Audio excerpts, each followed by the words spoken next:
I'm going to inhale and try to fill up the first part, and then think about pushing this band as far as away from my back as I can. And then exhale and make sure to get all the excess breath out. Welcome back to our home here at Swell. Today we're going to be going over a great drill for learning how to breathe with your diaphragm properly, and it's called the Kneeling Banded Breathing Drill. All you're going to need is some sort of band, and if you don't have a band, a belt or a rope or even like some string will work well, but the band is better because it does have that slight elastic component.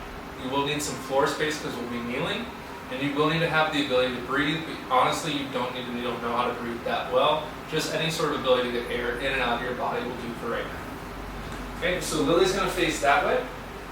She's going to start kneeling. You're going to start by putting the band around one of your hands, not two. You are then going to take the band, pass it around your back, grab it with the other hand. Okay, so you're going to start with one, wrap it around, and end with two.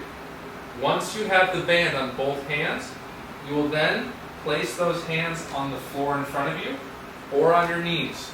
If you have a band that's super strong, on your knees or thighs will be less resistance and may be easier for you. From here, why do we love this drill? This band is going to create some great tactile pressure on the back side of Lily's abdomen. Okay? One area that people really struggle with is learning how to breathe backwards into their abdomen. A lot of us are really good at like faking a diaphragm breath by just puffing out our stomachs. But your love handles will not lie. If they're not moving, you're not breathing there. Okay? So what Lily's going to focus on is feeling this band pushing into her, and then she's going to think about pushing her diaphragm down. Okay? As we talked about before, the diaphragm is like a big dome. Okay? If you're like a 90s kid, you probably remember those little like rubber things you flip up and then put on the desk, or you put on your neck and give yourself a hickey. Okay? It's a lot like that. It's going from that folded position to that flattened position. As that diaphragm flattens, okay, it's just pressurizing the system below it, which is a fancy way of saying you're going to be able to push that band down. Okay? If your diaphragm's contracting, that band's moving out. If you're just expanding the front of your belly and the band's not moving, your diaphragm's not moving, okay? You're faking belly breath, which may get the yogis out there, but it's not going to get us. Okay? So I want Lily to walk you through what she's thinking about now that you know what I'm thinking about.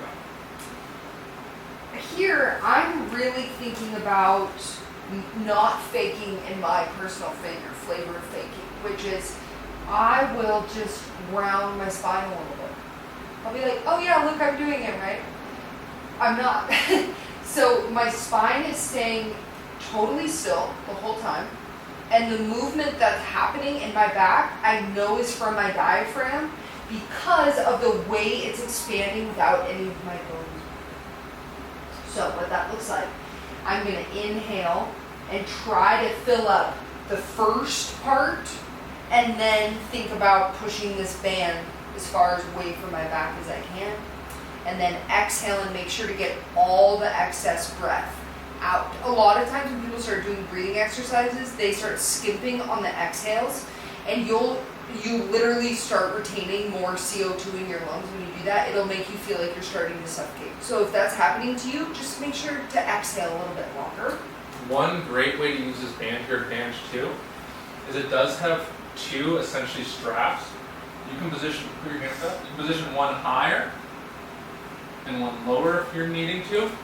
If you're finding it much easier to say breathe into the left side, okay, as opposed to the right side, here are some Swell koozies, but you can use anything like some socks or some paper towels, something like that, and you can put stuff where you don't feel that breath going, so you even have extra tactile cue. Now it's even easier for Lily's brain to connect to this spot. Let her go, hey dummy, breathe here. Okay? The beauty about this is, see how we have 3 koozies here? As Lily gets better, simply like increasing the weight or load in other exercises, we can decrease the amount of stimulus, making Lily's brain have to work even harder, which is a lot like increasing the load over time. And lastly, just to reiterate, you're going to use this in a great way to get your breath more efficient and effective for your body. This band is above your pelvis and below the big part of your rib cage, okay? Because we're trying to get that soft tissue to be able to move without the bones themselves moving. Great point. If you're putting this on your pelvis bone or that big kind of like arcing hip bone that comes up and across, that's not going to move no matter what you do. So if you're not doing the movement, double check that you don't just have the thing resting on bone that's not going to move anyways. And really try to put it right in that kind of hourglass notch of your abdomen. And as you breathe, I want you to go inside of your body and realize, where are you getting the breath, where are you not. Ideally, the breath expands the belly, the sides, the back, and also the muscles of the pelvic floor, the soft tissues that hold our organs inside of our body. So just notice where you're able to get breath and where you're not able to, and then you can use this exercise to refine your breath in your mouth. Yeah, use it as an exploratory thing. You can learn so much from your breath and just how your body's feeling. Don't run from it feeling bad. Double down and explore and try to figure it out. I love that. Awesome. Enjoy.